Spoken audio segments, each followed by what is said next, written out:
মজার একটা ভিডিও নিয়ে এসেছি। আজ আমি রাইস মিষ্টি বানিয়ে দেখাবো, তাও কিন্তু অনেক কম বাজেটের মধ্যে দারুণ তৈরি মিষ্টি বানিয়ে দেখাবো। তো প্রথমে মিক্সার গ্রাইন্ডারে নিয়েছি 1 বাটি আমি ভাত নিয়ে নিয়েছি। যতটা আমি ভাত নিয়েছি এতটাই আমি চাল নিয়ে নেব। আর চালটাকে আমি 5 ঘন্টা জলে ভিজিয়ে রেখেছিলাম।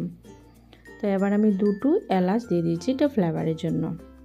এবার দিয়ে দেবো হাফ বাটি কনডেন্স মিল্ক। পিতেব কোন চ্যানেল থেকে সবাইকে স্বাগত জানাই। আমাদের হলো ভিডিওটা শুরু থেকে শেষ পর্যন্ত দেখবেন। এবার দিয়ে দিচ্ছি চিনি 3 চামচের মতন। এবার একটুখানি আমি জল দিয়ে পেস্ট করে নেব, আর অনেক মিহিভাবে কিন্তু আমি পেস্ট করে নেব।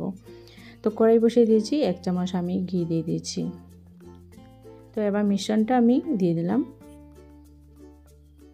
মিশ্রণটা দেওয়ার পর কিন্তু এটা কন্টিনিউ কিন্তু নাড়াতে হবে, নাহলে নিচে লেগে যেতে পারে।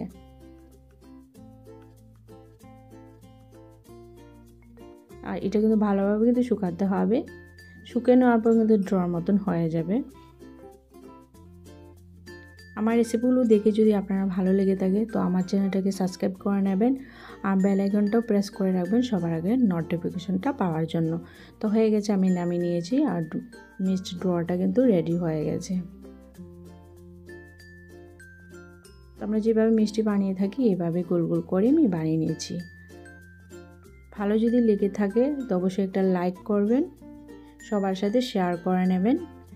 আর রাইস মিষ্টিটা আপনার কাছে কেমন লেগেছে অবশ্যই কিন্তু কমেন্টে বলবেন। আর বাকিগুলো আমি একভাবেই বানিয়ে নিয়েছি।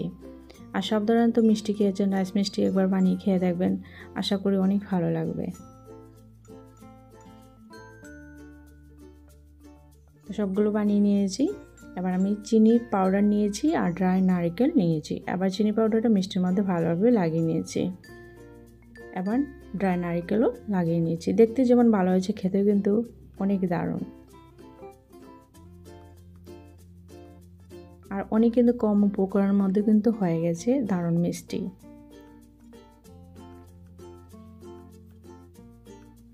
বাকিগুলো আমি একভাবেই করে নিয়েছি।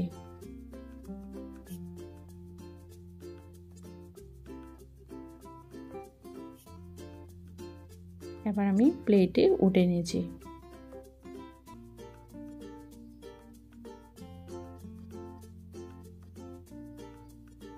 দেখতে কিন্তু অনেক ভালো হয়েছে, খেতেও কিন্তু তার থেকে অনেক ভালো।